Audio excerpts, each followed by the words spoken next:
이 아침에 하나님께서 우리에게 주시는 말씀은 신약성경 고린도전서 15장 29절부터 34절 말씀입니다.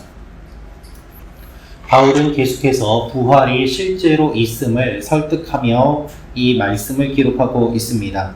오늘 말씀을 통해서 우리가 알 수 있는 첫 번째는 믿음과 행동이 다르면 안 됩니다 라는 것입니다. 믿음과 행동이 다르면 안 됩니다. 29절 말씀을 다시 한번 읽도록 하겠습니다. 시작. 만일 죽은 자들이 도무지 다시 살아나지 못하면 죽은 자들을 위하여 세례를 받는 자들이 무엇을 하겠느냐? 어찌하여 그들을 위하여 세례를 받느냐? 아멘. 오늘 말씀을 보면 바울이 고린도 교회 성도들을 향해서 이렇게 말하는 것을 알 수 있습니다. 너희가 부활이 없다고 말한다면 어째서 죽은 자들을 위하여 세례를 받느냐라고 말입니다. 당시의 고린도에는 세례를 받지 못하고 죽은 가족이나 동료들을 위해서 그들 대신 살아있는 내가 세례를 받음으로 세례를 못 받고 죽은 사람들을 대신하여 내가 세례받는 그것으로 그들이 천국에 갈 것이다 라는 그와 같은 생각들을 가지고 있었습니다. 바울은 그들의 그러한 행동과 신념 사이의 불일치를 지적하고 있습니다. 너희가 부활이 없다고 말하면서 어째서 죽은 자를 위해서 너희가 대신하여 세례를 받느냐? 그런 것은 있을 수 없다라고 이야기를 하고 있는 것입니다. 앞뒤가 맞지 않는 내용입니다. 죽은 자가 부활하지 않는다고 하면서도 죽은 자를 위하여 세례를 받는 너희의 모습을 돌아보라는 이야기인 것이죠.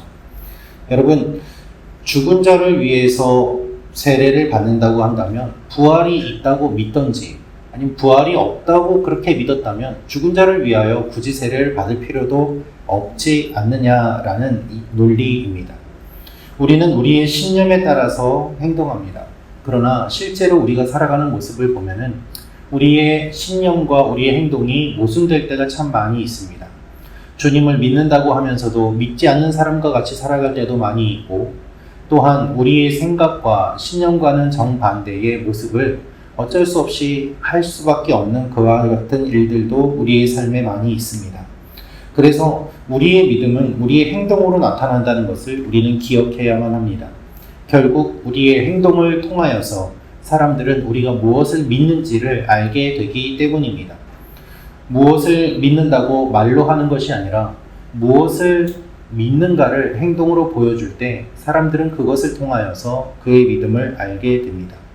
오늘도 우리의 믿음과 행동이 일치하는 하루가 되기를 원합니다.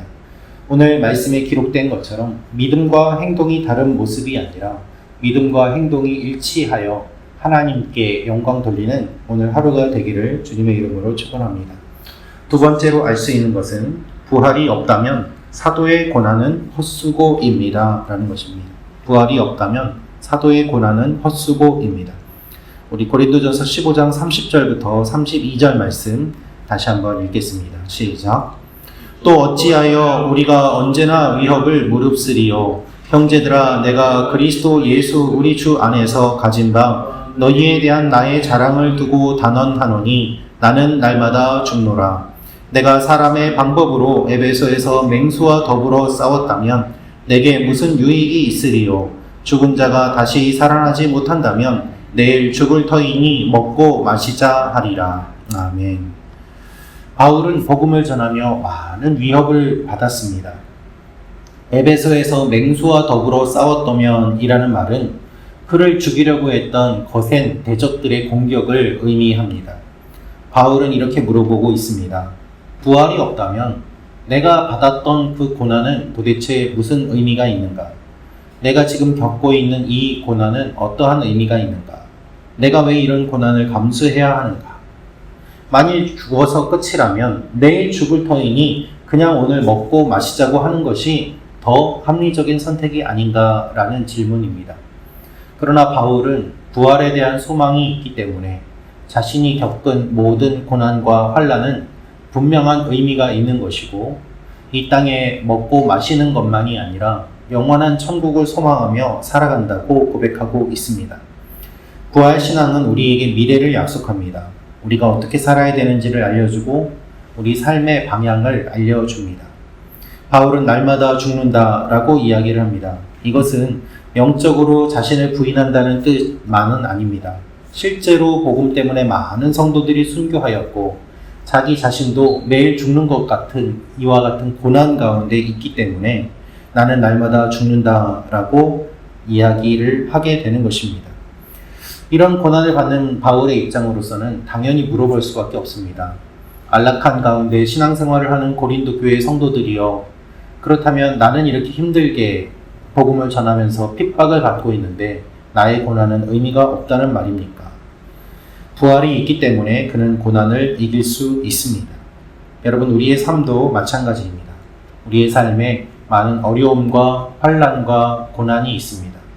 그럼에도 불구하고 우리가 끝까지 주님을 붙잡고 시간을 내어 하나님 앞에 나와 기도하는 이유는 무엇입니까? 주님이 우리의 기도를 들어주시고 우리에게 영원한 생명을 약속해 주셨기 때문 아니겠습니까? 만일 부활이 없다면 우리가 이 시간에 나와서 이 시간에 기도하는 것도 사실은 의미가 없을 것입니다. 우리는 다 거짓된 것에 속는 사람에 불과할 것입니다. 그러나 그렇지 않음을 우리가 알기 때문에 하나님께서 분명하게 말씀하셨기 때문에 부활이 있기 때문에 우리는 어려움과 힘든 일 가운데서도 소망을 품고 살아갈 수 있는 것입니다.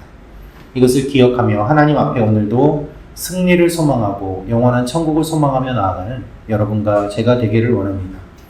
마지막으로 알 수 있는 것은 부활이 없다면 거룩함을 지킬 이유가 없습니다. 부활이 없다면 거룩함을 지킬 이유가 없습니다. 고린도전서 15장 33절 34절 말씀 같이 읽겠습니다. 시작. 속지 말라. 악한 동무들은 선한 행실을 더럽히나니 깨어 의를 행하고 죄를 짓지 말라. 하나님을 알지 못하는 자가 있기로 내가 너희를 부끄럽게 하기 위하여 말하노라. 아멘. 우리는 어떤 사람과 함께하느냐에 따라서 그의 영향을 받습니다. 바울은 속지 말라고 합니다. 악한 동무들은 선한 행실을 더럽히기 때문입니다. 고린도 교회 안에 부활이 없다고 이야기하는 사람들이 있었고 이들의 이와 같은 주장은 사람들의 믿음을 약하게 만들었습니다. 믿음이 약하여지니 동시에 도덕적인 기준도 낮아지게 되었습니다. 부활이 없다고 주장하는 사람들과 함께 지내다 보면 우리의 생각도 변하게 됨을 바울은 말하고 있습니다. 잘못된 믿음은 잘못된 삶으로 인도합니다. 의에서 벗어나게 하고 죄를 짓게 합니다. 사람들이 하나님을 알지 못하는 가운데 교회에 있었고 그들의 말들로 인하여 믿음이 있는 사람들의 믿음이 주님에게서 멀어지게 되었습니다. 그러므로 악한 동무들과 함께하지 말라고 말합니다. 부활이 없다면 거룩하게 살 이유도 없고 경건하게 살 이유도 없습니다. 우리가 다 부활의 모습으로 하나님 앞에 설 날이 있기 때문에 우리는 이 땅을 살면서도 하나님 앞에 거룩하게 최선을 다하며 살아가는 것입니다. 우리는 부활이 있음을 믿는 사람들입니다. 그래서 우리는 세상이 무엇이라고 하더라도 묵묵히 우리에게 주어진 사명을 감당하며 나아갑니다. 부활이 있기 때문에 하나님이 우리를 아시고 갚아주실 것을 믿기 때문에 끝까지 최선을 다하며 누가 보지 않더라도 선을 행하는 사람들이 바로 주님을 믿는 사람들 아니겠습니까? 오늘도 하나님이 우리의 모든 것을 아시고 갚아주실 것을 믿고 하나님 앞에 기도하며 나아가는 이 아침이 되기를 주님의 이름으로 축원합니다. 같이 기도하겠습니다. 구독과 좋아요는 사랑입니다.